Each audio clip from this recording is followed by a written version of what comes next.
បាទសួស្តីអ្នកទាំងអស់គ្នាបាទវីដេអូវគ្គមុនយើងបានបញ្ចប់នៅការ design page purchase បាទចំណែកវីដេអូនេះយើងនឹងទៅធ្វើការ design form cell បាទនេះគឺជាទម្រង់ form cell តោះឥឡូវយើងទៅមើលឧទាហរណ៍ទាំងអស់គ្នាបាទនេះគឺជា form cell បាទទម្រង់ទូទៅមាន invoice number មានថ្ងៃទីមានអតិថិជនបាទការជ្រើសរើសអតិថិជនណាដែលត្រូវទិញទំនិញបាទទំនិញណាខ្លះបាទដែលអតិថិជនត្រូវទិញបាទអញ្ចឹងគឺមានការគណនាបាទនៅពេលដែលយើងបញ្ចូលបាទបរិមាណនៅត្រង់ចំណុចនេះតោះឥឡូវយើងទៅធ្វើការអនុវត្តកូដទាំងអស់គ្នាបាទដំបូងយើងធ្វើការចូលទៅកាន់ import បាទ UI page បាទ page តកតងទៅនឹង cell យើងអត់ទាន់បានមានទេបាទអញ្ចឹងយើងធ្វើការបង្កើតបាទ new file បាទអញ្ចឹងយើងសរសេរអ្វីបន្តិចដែលសម្គាល់ថា form cell បាទបន្តមកយើង add router បាទយើងធ្វើការ copy paste អញ្ចឹងវាអត់មាន name ទេយើងលុប name ចោលបាទបន្តមកយើងទៅកាន់ app.view បាទយើងធ្វើការបន្ថែម menu បាទ copy paste មកអញ្ចឹងយើងដាក់ cell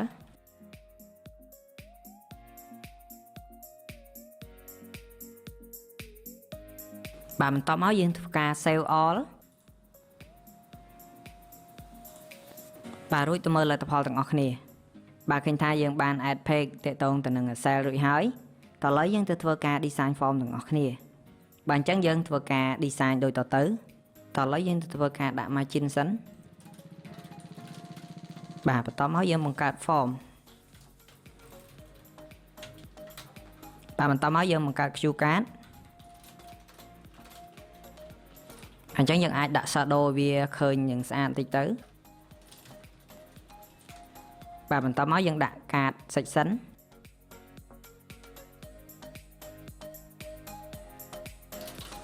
បាទបន្តមកយើងធ្វើការកំណត់ប្រភេទអក្សរបាទបន្តមកយើងធ្វើការដាក់បាទ section មួយទៀតតោះឥឡូវយើងទៅធ្វើការ create row នៅក្នុងនេះអញ្ចឹងយើងដាក់ div មួយមក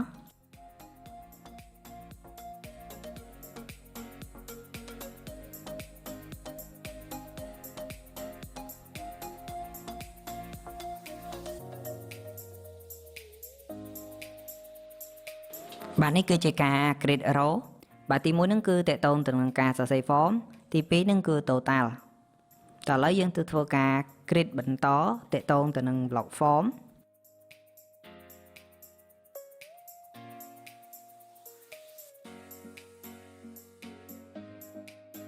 បាទក្នុងនេះគឺយើងសរសេរ input q input មក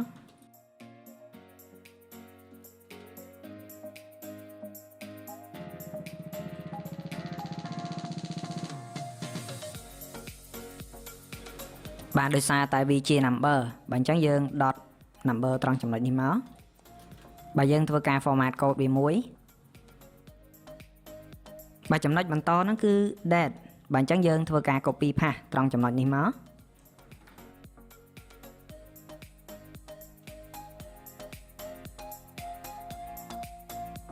បាទចំណុចបន្តគឺអតិថិជនបាទយើងធ្វើការ copy paste មកបាទអញ្ចឹងអតិថិជនគឺការ select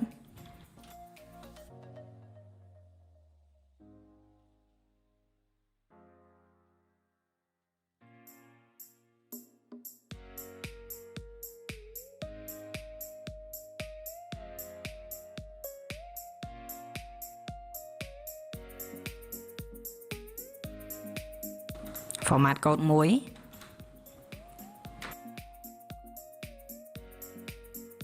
បាទត្រង់ចំណុចនេះគឺបាទ customer option របស់យើងអត់ទាន់មានទេបាទអញ្ចឹងយើងទៅធ្វើការប្រកាសបន្តិចទៅ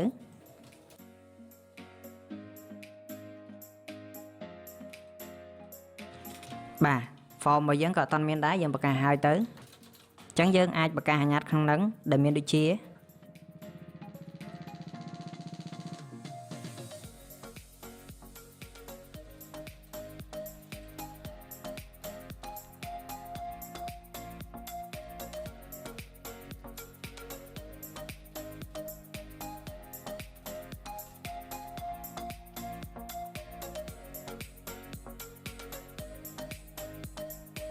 បាទយើងបង្កើត function get customer ហើយទៅ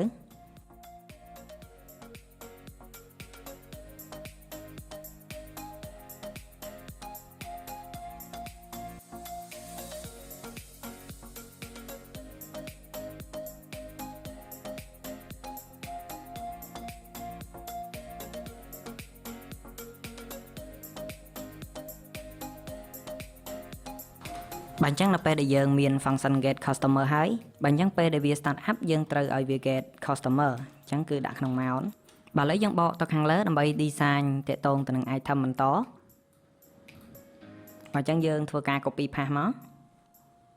បាទនេះគឺជា item បាទនេះគឺជា item option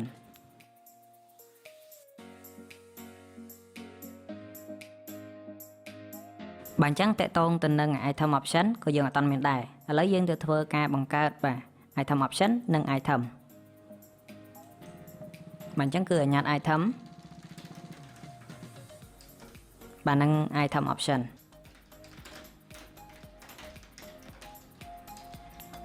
បាទបន្តមកយើងទៅបង្កើត function get purchase ដើម្បីបាន item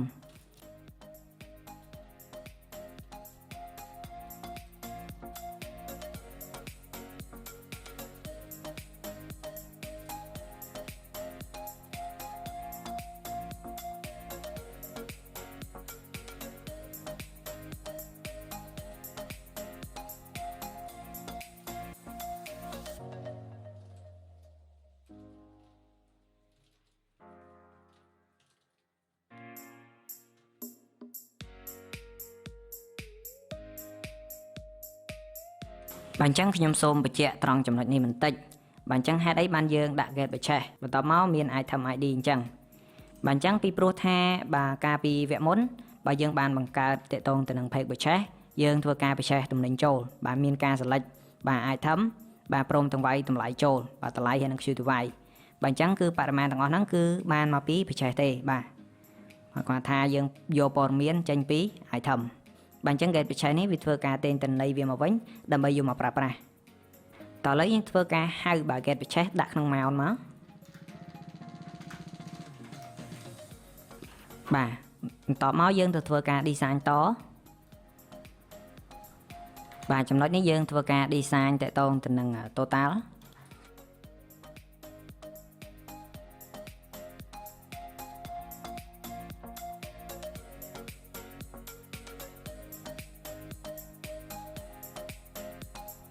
បាទបន្តមកយើងធ្វើការ save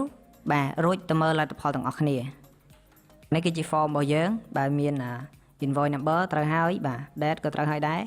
បាទអញ្ចឹងគឺនេះ select customer មកបាទវាចេញលេខ1បាទអញ្ចឹងនៅពេលដែលយើង select item ក៏វាចេញលេខ1ដែរបាទអញ្ចឹងចំណុចខ្វះខាតគឺវានៅលើកន្លែង select ហ្នឹងឯងតោះឥឡូវយើងចូលទៅមើលទាំងអស់គ្នាបាទអញ្ចឹងគឺត្រង់ចំណុចនេះបាទយើងអាចបានដក number ចេញបាទអញ្ចឹងគឺវាចាប់យកលេខអញ្ចឹងយើងដក number ចេញមកបាទយើងធ្វើការ save រួចទៅមើលលទ្ធផលទាំងអស់គ្នាបាទអញ្ចឹងនៅពេលដែលយើង select customer បាទអញ្ចឹងវាចេញស្ភាកចានណៃ select item បាទមាន coca បាទមាន spy អញ្ចឹងទៅបាទអញ្ចឹងអានេះក៏ design ទៅវាមើលឃើញត្រូវដែរបាទវីដេអូនេះសូមចប់ត្រឹមតែប៉ុណ្ណេះបាទវីដេអូវគ្គក្រោយខ្ញុំនឹងសរសេរ event ទៅលើ select បាទ select item ហ្នឹងអញ្ចឹងពេលដែល select item ហ្នឹងគឺរុញទិន្នន័យចូលទៅក្នុង table មួយខាងក្រោមនេះអញ្ចឹងយើងនឹងធ្វើការបង្កើត table ពេលដែល select item បាទរុញទិន្នន័យចូលក្នុង table បាទរួចធ្វើការគណនា total បាទនៅក្នុងនេះ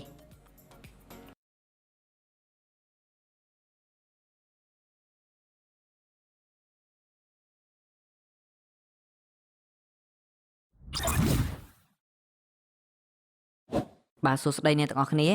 បាទវីដេអូមុនយើងធ្វើការ design form បាទរួចហើយបាទអញ្ចឹងវីដេអូនេះខ្ញុំនឹងសរសេរ event បាទ event នៅពេលដែលយើងបាន select បាទនៅលើ item ណាមួយអញ្ចឹងគឺវាធ្វើការចាប់ទិន្នន័យពី item ហ្នឹងយកទៅដាក់ក្នុង table ខាងក្រោមបើយើងអត់បាន design នៅឡើយទេបាទបន្តមកវាធ្វើការគណនាបាទ total តោះឥឡូវយើងទៅអនុវត្តកូដទាំងអស់គ្នាបាទអញ្ចឹងយើងទៅកាន់ select បាទរបស់ item បាទនៅត្រង់ចំណុចនេះបាទអញ្ចឹងយើងសរសេរ event បាទអញ្ចឹងគឺយើងប្រើ add input បាទ event ហ្នឹងជា event ថ្មីសម្រាប់អ្នកទាំងអស់គ្នាបាទអញ្ចឹងយើងសរសេរ handle change item បាទនេះគឺជា function បាទយើងអត់តាមបង្កើតនៅឡើយទេតោះឥឡូវយើងទៅបង្កើត function នឹងទាំងអស់គ្នា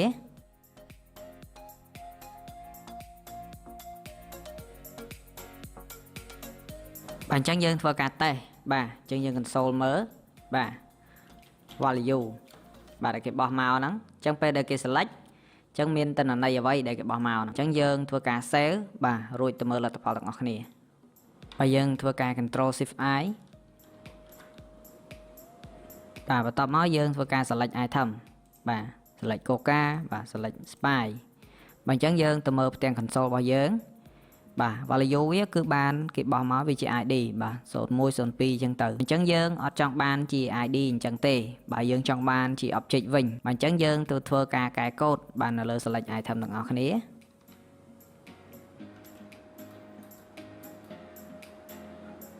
បាទត្រង់ចំណុចនេះយើងលុបបាទ option value ចោលទៅយើងនឹងបានជា object ហើយបាទយើងធ្វើការ save បាទរួចទៅមើលលទ្ធផលទាំងអស់គ្នាបាទអញ្ចឹងនៅពេលដែលយើង select item បាទselect spy វិញម្ដងបាទអញ្ចឹងយើងក៏លេខទៅមើលផ្ទាំង console របស់យើងបាទត្រង់ val បាទទី1ហ្នឹងគឺវាចាប់បានជា object បាទដែលមាន item ID name បាទ price queue device ID បាទខាងក្រោមនេះក៏ដូចគ្នាដែរបាទអញ្ចឹងមានវាចាប់បានជា object តែម្ដងតោះឥឡូវយើងទៅធ្វើការជាមួយនឹង object មួយហ្នឹងបាទ handle change item បាទអញ្ចឹងយើងធ្វើការបាទបញ្ចូលតន័យបាទចាប់តន័យពី value នេះបាទបោះឲ្យទៅក្នុង item របស់យើងបាទអញ្ចឹងយើងបោះអត់ទៅទាំងអស់ទេគឺយើងបោះតែ thit មួយចំនួនតែប៉ុណ្ណោះ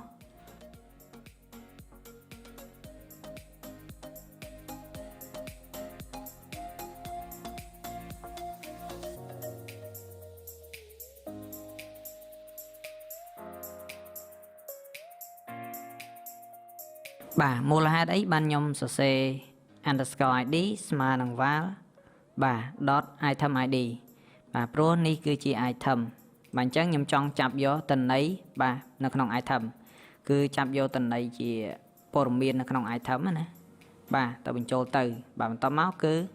name បាទយើងចាំយកឈ្មោះដើម្បីយកទៅបង្ហាញបាទនៅក្នុង table បាទបន្តមក price នេះគឺជាតម្លៃដែលត្រូវលក់បាទ queue device គឺយើងចាប់ default គឺ1អញ្ចឹងពេលដែលរុញចូលគឺឲ្យ queue device ស្មើ1បាទមិនមែនចាប់យក queue device ម្ដង10រុញចូលម្ដង10ទេបាទតោះឥឡូវយើងធ្វើការ console form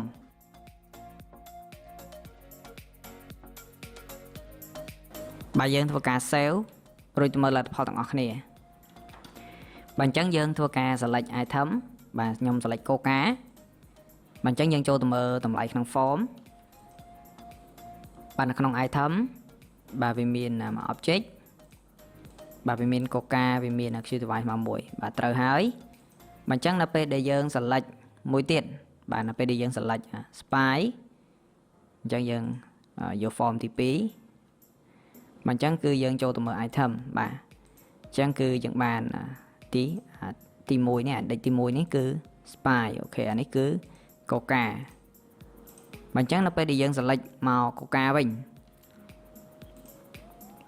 បាទ select មក coca វិញបាទអញ្ចឹងនេះគឺជាបញ្ហាបាទយើងឃើញថាវាមាន3បាទ3 object បាទអញ្ចឹងឃើញថាវាមានបញ្ហាថងថាអាទី1 coca ហើយបាទចុងក្រោយហ្នឹងគឺ coca ម្ដងទៀតបាទអញ្ចឹងបញ្ហាហ្នឹងវាយើងអត់ចង់ឲ្យវាមានកើតឡើងទេអញ្ចឹងពេលដែលវា select ចំ item ដដែលអញ្ចឹងខ្ញុំចង់ឲ្យវាកើនបាទកើន queue device នៅត្រង់ចំណុចនេះវិញបាទអញ្ចឹងគឺកើន2កើន3តាមហ្នឹងទៅអញ្ចឹងពេលដែលយើង select ចំ item ដដែលតោះឥឡូវយើងទៅដោះស្រាយបញ្ហាហ្នឹងទាំងអស់គ្នាបាទអញ្ចឹងដំណោះស្រាយហ្នឹងគឺមុនពេលដែលយើងពុះចូលទៅនេះបាទយើងត្រូវរកមើលសិនបាទរកមើលធាតុនៅក្នុងបាទ item នេះតើវាមានធាតុបាទជាន់គ្នានឹង value ដែលគេបោះមកដែរទេអញ្ចឹងបើសិនបើមានធាតុដូចគ្នាក៏ឃើញថាមានធាតុដូចគ្នាអញ្ចឹងគឺថែមតែ queue device ទៅបានហើយមិនបាច់ពុះចូលទេតែបើរត់ឃើញអញ្ចឹងយ៉ាំយើងពុះចូលតើយើងត្រូវសេដំណើរការទាំងអស់គ្នា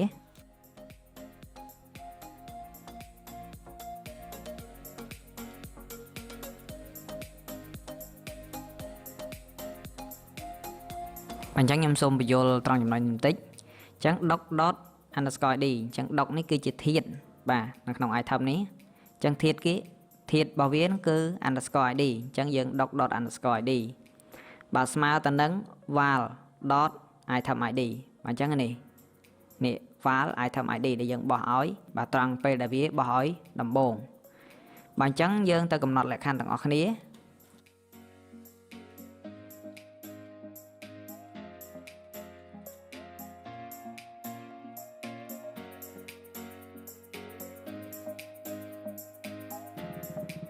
បាទចុច Alt បាទ arrow up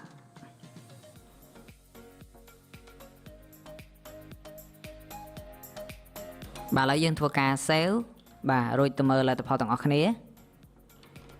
បាទអញ្ចឹងនៅពេលដែលយើង select បាទ Coca select spy select Coca បាទ select spy បាទអញ្ចឹងយើងទៅមើលបាទ form នៅចុងក្រោយគេនេះមក item បាទមានតែ2ទេបាទអញ្ចឹងយើងពិនិត្យមើល QTY បាទ2ពីព្រោះថាយើង select វាបាទ2ដងបាទត្រង់ចំណុចនេះក៏ select 2ដងដែរបាទចំណុចមួយទៀតយើងត្រូវសរសេរ table បាទដើម្បីធ្វើការបោះបង្ហាញទិន្នន័យដែលបានរុញចូលក្នុង form បាទឥឡូវយើងទៅអនុវត្តកូដទាំងអស់គ្នាអញ្ចឹងយើង scroll ឡើងលើមកអញ្ចឹងគឺត្រង់ចំណុចនេះ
បាទចប់ហើយឥឡូវខ្ញុំសូមបញ្យល់តិច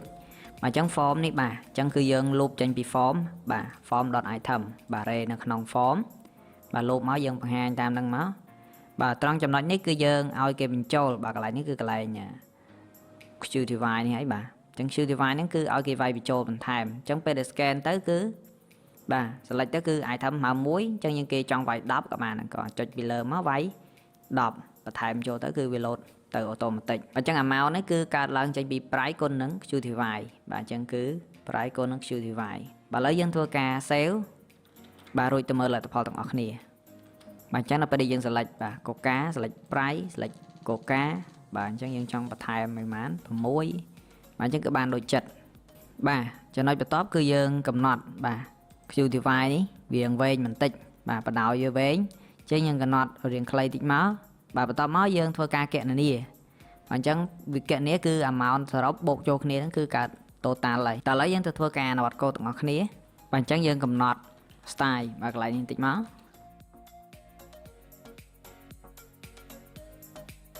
បាទអញ្ចឹងយើងកំណត់ត្រឹម150 pixel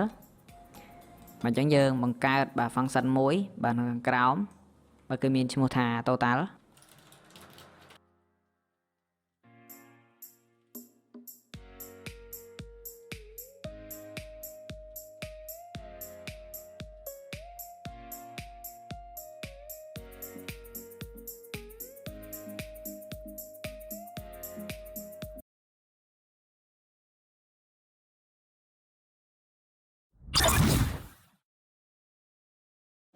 បាទសួស្តីអ្នកទាំងអស់គ្នាបាទវីដេអូនេះយើងនឹងទៅសរសេរ function បាទ get invoice number event នៅលើប៊ូតុងលុបបាទគឺលុបធាតុចេញពី array បាទនឹងប៊ូតុងតាក់ទងទៅនឹងការ submit បាទអញ្ចឹងនៅពេលដែលយើង submit អញ្ចឹងយើងរៀបចំទិន្នន័យយ៉ាងដូចម្ដេចបាទដើម្បីរុញទៅកាន់ server តោះឥឡូវយើងទៅអនុវត្តកូដទាំងអស់គ្នា បញ្ចឹងកន្លែង method របស់យើងអញ្ចឹងយើងបង្កើត function មួយដែលមានឈ្មោះថា get invoice number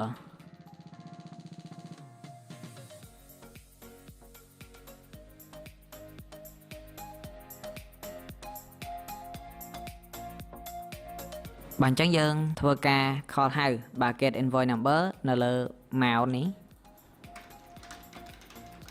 បាទអញ្ចឹងដល់ពេលដែលវា start up ដំបូងវាចាប់ផ្ដើម call ហៅ get invoice number អញ្ចឹងគឺវាចាប់ផ្ដល់ឲ្យ1បាទអញ្ចឹងនេះគឺជាកូដនៅលើ client ជាក់ស្ដែងគឺយើងទាញបាទ invoice number ហ្នឹងចេញពី server របស់យើងបាទបន្ទាប់មកយើងបង្កើត function មួយទៀតឲ្យហើយបាទដើម្បីសរសេរនៅលើបាទការលុបបាទធាតុចេញពី array អញ្ចឹងគឺ handle remove បាទអញ្ចឹងគឺគេបោះ index មក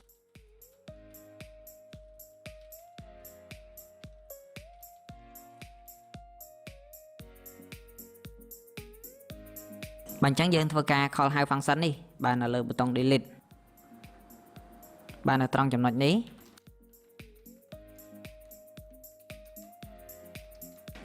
បាទយើងបោះ index ឲ្យវា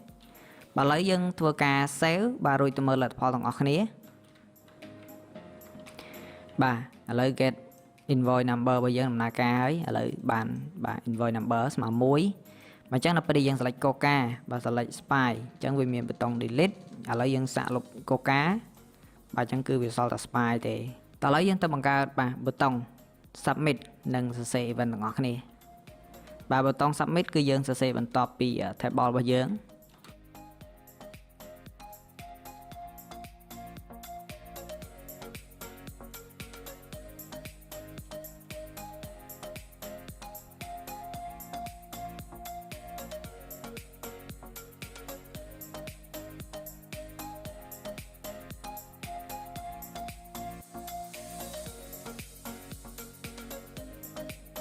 បាទដោយសារតែយើងក្តោប form បើអញ្ចឹងយើងអាចសរសេរ event បានតាមរយៈយើងដាក់ type submit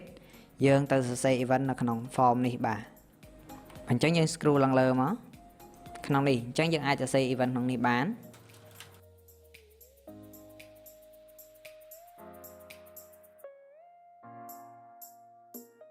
បាទគឺ add submit.prevent បើអញ្ចឹងយើង call ហៅ function submit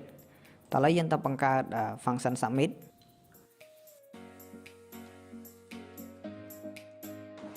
បាទកន្លែងនេះគឺជាកន្លែងដែលយើងរៀបចំទិន្នន័យមុនពេលដែលយើងរុញទៅកាន់ server តោះឥឡូវយើងសរសេរដំណើរការទាំងអស់គ្នា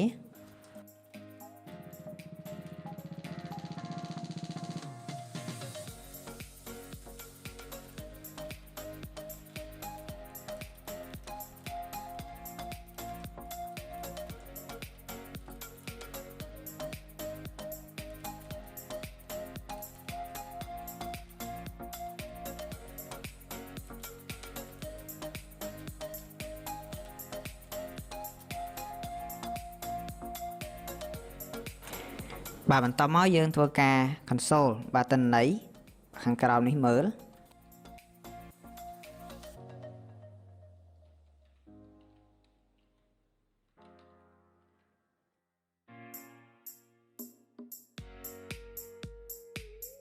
បាទអញ្ចឹងខ្ញុំសូមបញ្ជាក់ត្រង់ចំណុចនេះបន្តិចបាទអញ្ចឹងយើងរៀបចំទិន្នន័យមានដូចជា invoice number បាទ ID របស់អតិថិជនបាទថ្ងៃទីយើងធ្វើការ convert បាទទៅជា date និង item បាទ item ហ្នឹងគឺតទេនៅឡើយទេបាទអញ្ចឹងយើងចាប់ទិន្នន័យពី form មកបាទតែយើងយកតែបាទ ID price ហើយនឹង QTY យើងអត់យកឈ្មោះមកទេបាទឈ្មោះយើងទុកបង្ហាញនៅលើតែ client នេះទេបាទបន្ទាប់មកយើងធ្វើការ console បាទត្រង់ចំណុចនេះបាទបន្ទាប់មកយើងធ្វើការ save បាទរួចទៅមើលលទ្ធផលទាំងអស់គ្នាបាទអញ្ចឹងនៅពេលដែលយើង select បាទអតិថិជនបាទ select មុខទំនិញអូខេបាទបន្តមកខ្ញុំធ្វើការចុច submit បាទនៅក្នុងដុកនេះបាទអញ្ចឹងយើងមើលទាំងអស់គ្នាបាទអញ្ចឹងគឺមាន customer ID មាន date ដែល date នេះជាប្រភេទថ្ងៃទីត្រូវហើយបាទមាន invoice number មាន item បាទក្នុង item ហ្នឹងមានបាទដូចជា price យើងអត់យក name ទេបាទត្រូវហើយបាទខ្ញុំចង់បញ្ជាក់ឡើងបន្តិចពេលដែលយើងចុច submit យើងត្រូវ clear បាទទិន្នន័យនេះឡើងវិញបាទ clear ទិន្នន័យទាំងអស់ទៅ default វិញមានថាយើង reset ណាតែឥឡូវយើងទៅអនុវត្តកូដទាំងអស់គ្នា បាទអញ្ចឹងយើងត្រូវបង្កើត function clear form មួយ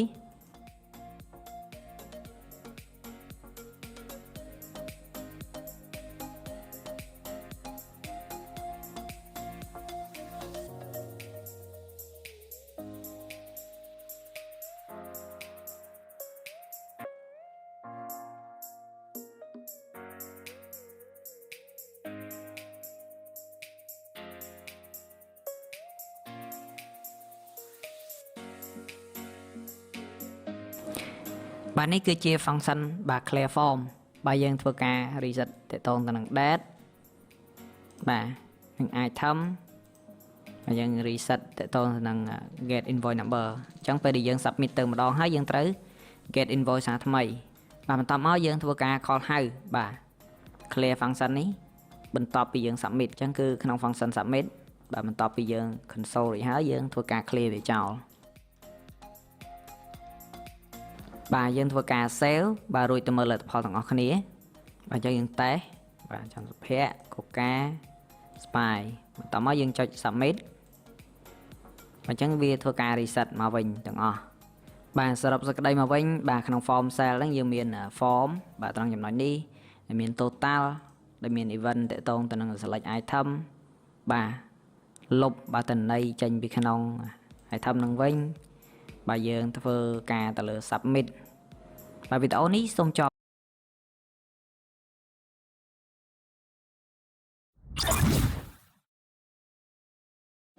បាទសួស្តីអ្នកទាំងអស់គ្នា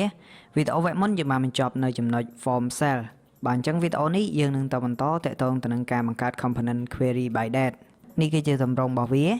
បាទអញ្ចឹងយើងអាច select ចាប់ពីថ្ងៃណាមួយដល់ថ្ងៃណាមួយបាទបន្តមកយើងចុច query ឬក៏ចុច search បាទអញ្ចឹងវានឹងធ្វើការបោះតម្លៃថ្ងៃទីទាំងពីរនេះបាទមកកាន់អ្នកដែលបាន call ហៅបាទ component មួយនេះតោះឥឡូវយើងទៅអនុវត្តកូដទាំងអស់គ្នាបាទអញ្ចឹងយើងចូលមកកាន់អាវាកូដរបស់យើងបាទចូលទៅកាន់ import UI component បាទបន្តមកយើងបង្កើតបាទ component ហ្នឹងចុច mouse ស្ដាមមួយមកបាទយកពាក្យ new file បាទបន្តមកយើងដាក់ឈ្មោះឲ្យវាអញ្ចឹងខ្ញុំដាក់ form search by date.view បាទអញ្ចឹងយើងចាប់ផ្ដើម design ដូចតទៅបាទអញ្ចឹងយើងបើក view មកបាទបន្ទាប់ពីយើងបានបង្កើត component រួចបាទយើងធ្វើការ design បាទឥឡូវយើងបើក view មួយមកដាក់ root ឲ្យវា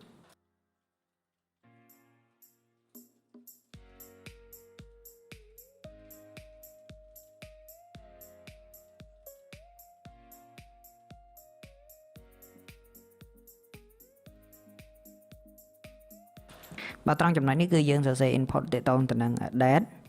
បាទអញ្ចឹង input នេះគឺយើងអាចយកខ្វះសារបានតោះឥឡូវយើងចូលទៅមើលខ្វះសារបន្តិច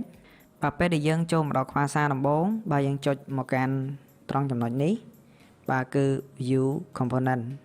បាទបន្តមកយើងរកពាក្យថា date picker បាទនេះគឺ date picker បាទយើងចុចត្រង់ date picker ហ្នឹងមកបាទបន្តមកយើងអូសមកក្រោមរកទម្រង់ដែលយើងចង់បានឬក៏ទម្រង់ដែលយើងស្រឡាញ់បាទទម្រង់ដូចនេះបាទចុចមកឃើញ pop ឲ្យយើងរើសថ្ងៃទីអញ្ចឹងខ្ញុំយកទម្រង់មួយនេះអញ្ចឹងយើងធ្វើការ copy បាទ input មួយនឹងយកទៅតែម្ដងទៅ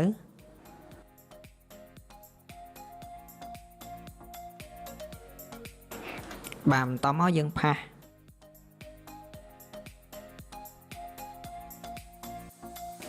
បាទបន្តមកយើងចាប់ផ្ដើមធ្វើការកែបាទនេះ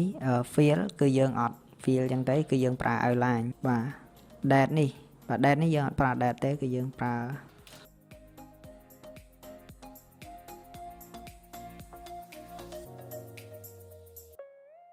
បាទអញ្ចឹងយើងចង់ format ទម្រង់បាទថ្ងៃទីខែឆ្នាំបាទអញ្ចឹងយើងដាក់ mask មកថ្ងៃទី dd បាទខែឆ្នាំបាទញ៉ាត់ form របស់យើងបាទតោះមកបង្កើតទេអញ្ចឹងយើងធ្វើការបង្កើតញ៉ាត់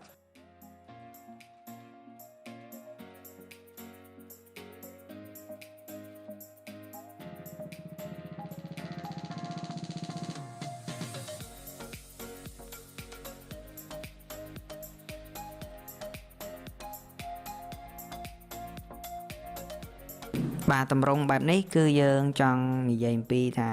ខែបាទយើងចាប់ដើមបាទ from date ហ្នឹងគឺថ្ងៃចាប់ដើមអញ្ចឹងគឺយើងយកដើមខែអញ្ចឹងដើមខែវាជាថ្ងៃទី1នៃខែនេះ current date បាទឥឡូវយើងទៅបន្តតេតងទៅនឹង to date អញ្ចឹងយើងធ្វើការ copy មកត្រង់ចំណុចនេះគាត់ណា shift alt arrow down បាទបន្តមកយើងដាក់ to date វិញ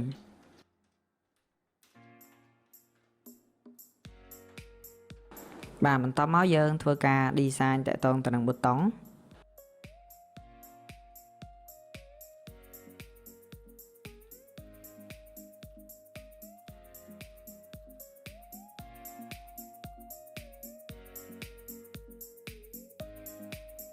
បាទបន្តមកយើងធ្វើការ save បាទរួចយើងសាកហៅប្រើបាទអញ្ចឹងខ្ញុំឧទាហរណ៍ថាខ្ញុំហៅប្រើនៅក្នុង page មួយបាទដែលមានឈ្មោះថា home អញ្ចឹងខ្ញុំលុបអាហ្នឹងចោលអញ្ចឹងខ្ញុំ call ហៅ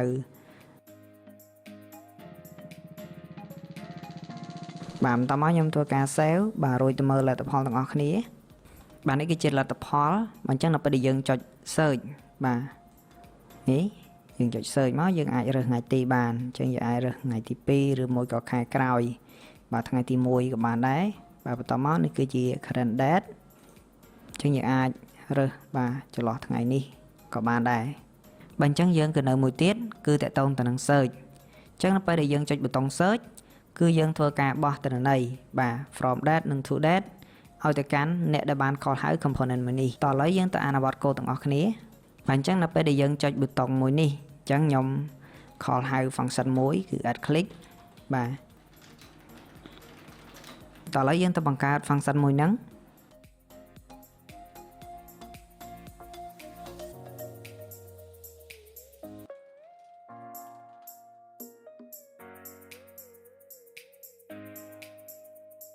បញ្ចាំង function មួយនេះមានតួនាទីបោះបាទតន័យ form បាទឲ្យទៅកាន់អ្នកដែលបាន call ហៅប្រើបាទតាមរយៈ event មួយនេះ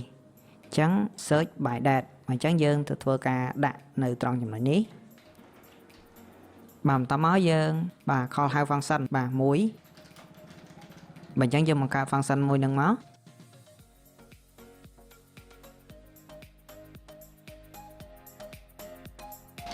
បាទបន្តមកយើងធ្វើការ save all បាទរួចទៅមើលលទ្ធផលទាំងអស់គ្នាបាទអញ្ចឹងនៅពេលដែលយើង submit បាទនេះគឺជាទិន្នន័យយើងឃើញថាវាត្រឹមត្រូវបាទវីដេអូនេះសូមចប់ត្រឹមតែប៉ុណ្ណេះសូមអរគុណជួបគ្នានៅ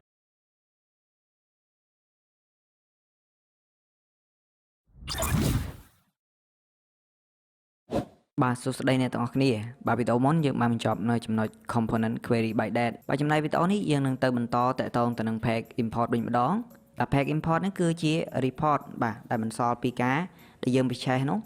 ពេលដែលយើងបញ្ឆេះហើយយើងត្រូវសល់ទិន្នន័យបាទថាយើងត្រូវបាននាំបាទទិញចូលដោយកំហុនណាបាទទិញចូលនៅមុខទំនិញអ្វីបាទអញ្ចឹងហើយសល់ក្នុង stock ប្រមាណហើយការទិញនោះថ្លៃដើមប្រមាណតម្លៃដែលត្រូវលក់ចេញហ្នឹងប្រមាណដែរតោះឥឡូវយើងទៅមើលឧទាហរណ៍ទាំងអស់គ្នាបាទនេះគឺជា page import បាទអញ្ចឹងទម្រង់ menu បាទរបស់វាគឺនៅពេលដែលយើងចុច report បាទគឺវាចេញ import នៅក្នុងហ្នឹងបាទអញ្ចឹងនៅពេលដែលយើងចុច import គឺវាមកត្រង់ចំណុចនេះបាទអញ្ចឹងគឺយើងបាទមានការជ្រើសរើសថ្ងៃបាទពីថ្ងៃទីប៉ុន្មានបាទដល់ថ្ងៃទីប៉ុន្មានបាទបន្ទាប់មកយើងអាចចុច search បានតោះឥឡូវយើងទៅអនុវត្តកូដទាំងអស់គ្នាបាទអញ្ចឹងពេលដែលចូលមកដល់ដំបូងយើងចូលទៅកាន់ import បាទ UI page បាទអញ្ចឹងយើងធ្វើការបង្កើតបាទបង្កើត page គឺ import បាទបន្តមកយើងធ្វើការសរសេរបាទតកតងទៅនឹង view ចុះនឹងចូលមកអញ្ចឹងយើងដាក់ឲ្យវាសម្គាល់បាទបន្តមកយើងចូលទៅបន្ថែមដាក់ router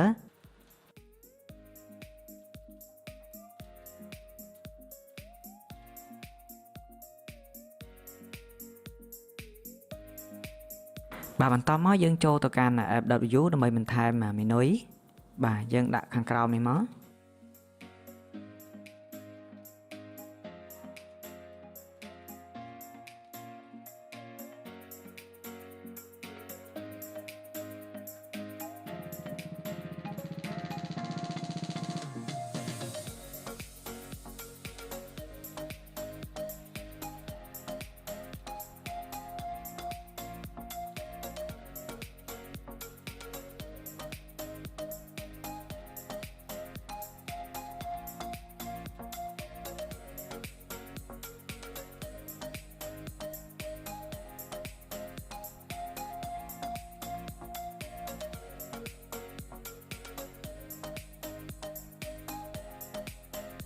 បាទបន្តមកយើងធ្វើការ save បាទ save all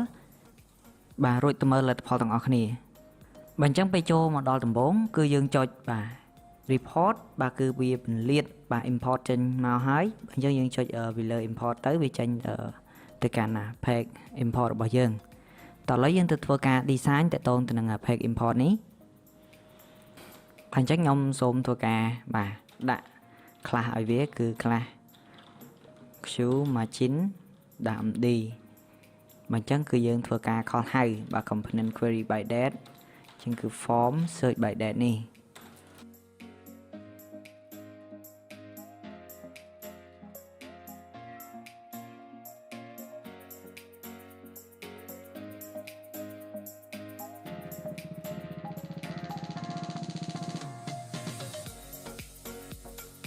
បាទអញ្ចឹងយើងធ្វើការប្រកាសញត្តិមួយគឺឈ្មោះថា item បាទសម្រាប់បោះបង្ហាញនៅក្នុង table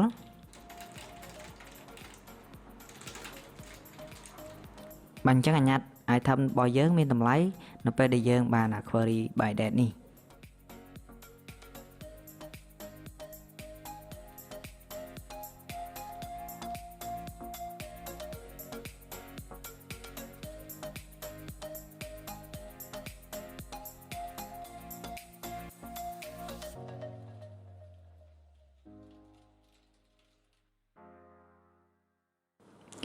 បាទអញ្ចឹងយើងធ្វើការបាទសរសេរ table នៅខាងលើបាទហើយ loop តែម្ដងទៅ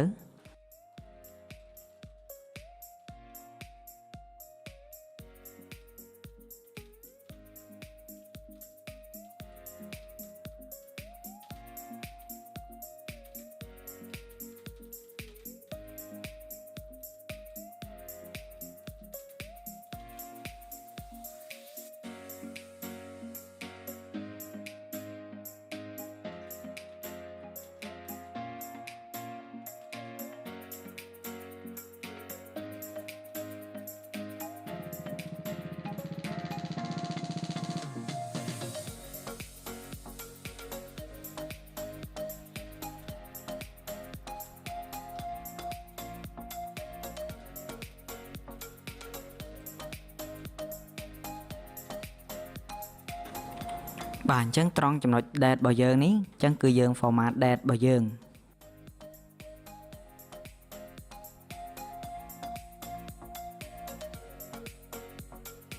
បាទដោយប្រើប្រាស់ filter អញ្ចឹង scroll មកក្រោមមកយើងបង្កើត filter មួយ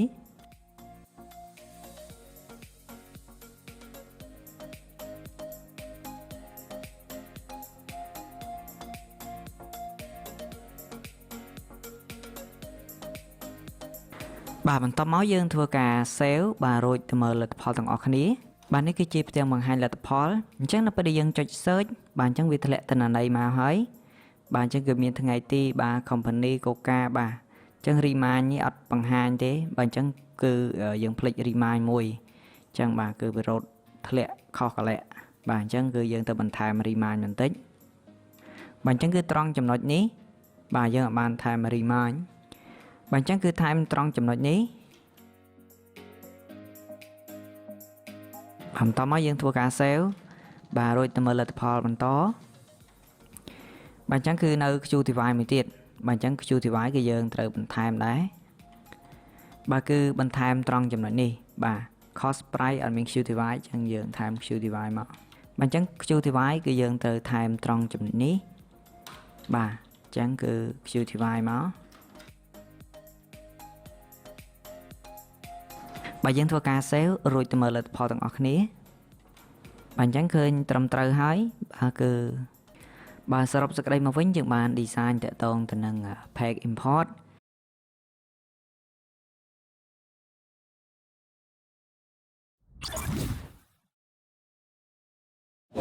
បាទសួស្តីអ្នកទាំងអស់គ្នាបាទវីដេអូមុនយើងបានបញ្ចប់នៅចំណុច import បាទចំណែកវីដេអូនេះយើងនឹងទៅបន្តតាក់ទងទៅនឹង export ឥឡូវយើងទៅមើលឧទាហរណ៍ទាំងអស់គ្នាបាទនេះគឺជា page export បាទ export ហ្នឹងគឺវាកើតឡើងចេញពីបាទ cell អញ្ចឹងនៅពេលដែលយើងបានលក់បាទគឺលក់បាទឲ្យអតិថិជនមួយណាបាទលក់នៅមុខទំនិញអ្វីខ្លះបាទអញ្ចឹងគឺបន្សល់ទុកនៅ export ដែលយើងហៅថា report ណារបាយការណ៍លក់ចេញអញ្ចឹងមានដូចទៅនឹង import ដែរបាទគឺមានជ្រើសរើសថ្ងៃទី បាទថ្ងៃទី1ឬថ្ងៃទី2បាទអញ្ចឹងថ្ងៃទីប៉ុន្មានអញ្ចឹងទៅបន្តមកយើងចុច search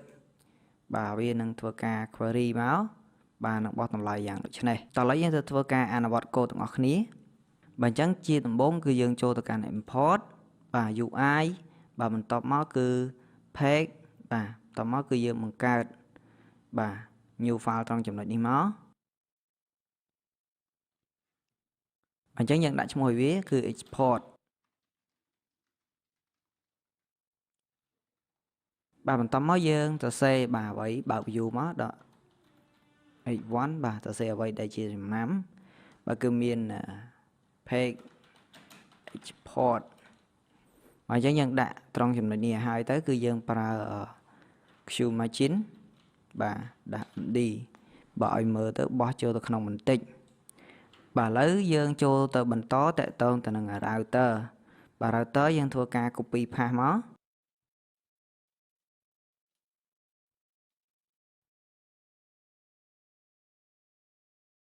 បាទបន្ទាប់ពីយើងសេ router រួចហើយបើយើងទៅបន្តតកតងទៅនឹងចំណុចមួយទៀតគឺ FW បាទយើងធ្វើការបន្ថែម menu បាទត្រង់ចំណុចនេះយើងធ្វើការ copy path មក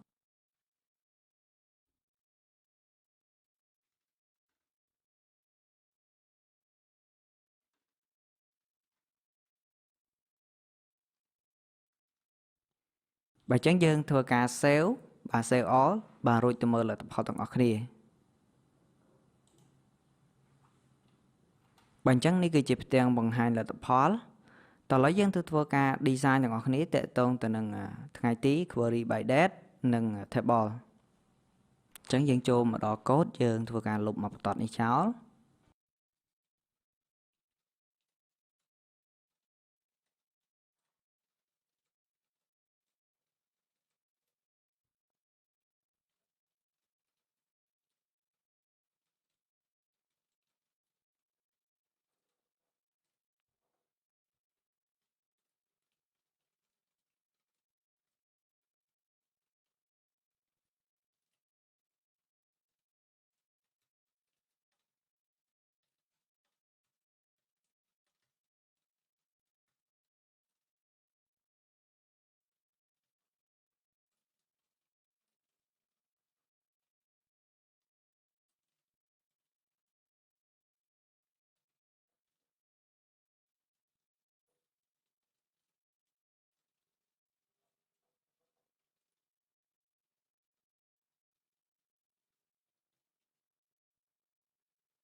បាទអញ្ចឹងយើងធ្វើការ save បាទរួចទៅមើលលទ្ធផលទាំងអស់គ្នាបាទលទ្ធផលឃើញថាចេញមកហើយតើឥឡូវយើងធ្វើការ search បាទអត់ចេញមកទេតើឥឡូវយើងទៅមើលកំហុសបាទខុសឆ្គងតើយើងខុសកន្លែងណាខ្លះបាទអញ្ចឹងយើងអាច scroll រមើលកំហុសបាទអញ្ចឹងគឺត្រង់នេះបាទអញ្ចឹងគឺ data របស់យើងគឺជា data function បើយើងអាចដាក់អញ្ចឹងបានទេបាទអញ្ចឹងខ្ញុំសរសេរសារជាថ្មីចឹងគឺ data តម្រង់ជា function មក return បាទតមកយើងដាក់ item បាទឥឡូវយើងធ្វើការ save បាទរួចទៅមើលលទ្ធផលទាំងអស់គ្នាបាទអញ្ចឹងនៅពេលដែលយើងចុច search បាទឃើញថាតម្រងទី1គឺត្រូវបាទទី1គឺ n0 ហ្នឹងគឺស្មើ1បាទថ្ងៃទីអតិជនបាទយើងចង់គឺយើងចង់នេះ item ហ្នឹងគេ load មកនៅជួរជាមួយនៃ array ទី1ដែរណានេះ array នៅក្នុង object នៃ array ខាងក្រៅនេះអញ្ចឹងចង់ឲ្យរត់នៅជួរជាមួយគ្នាអញ្ចឹងដែរឲ្យចង់ឃើញស្អាតបាទបន្តមកទិន្នន័យនេះគឺវាធ្លាក់មកត្រូវហើយក៏ប៉ុន្តែវារត់ខុសជួរបាទអញ្ចឹងគឺ spy នេះគឺ name គឺវាធ្លាក់ block name បាទតម្លៃវាធ្លាក់ក្នុង block តម្លៃអញ្ចឹងទៅហើយនឹងបរិមាណបាទអញ្ចឹងយើងទៅកែកូដទាំងអស់គ្នាបាទអញ្ចឹងយើង scroll ឡើងលើបន្តិចមកបាទអញ្ចឹងគឺយើងថែមត្រង់ចំណុចនេះមួយ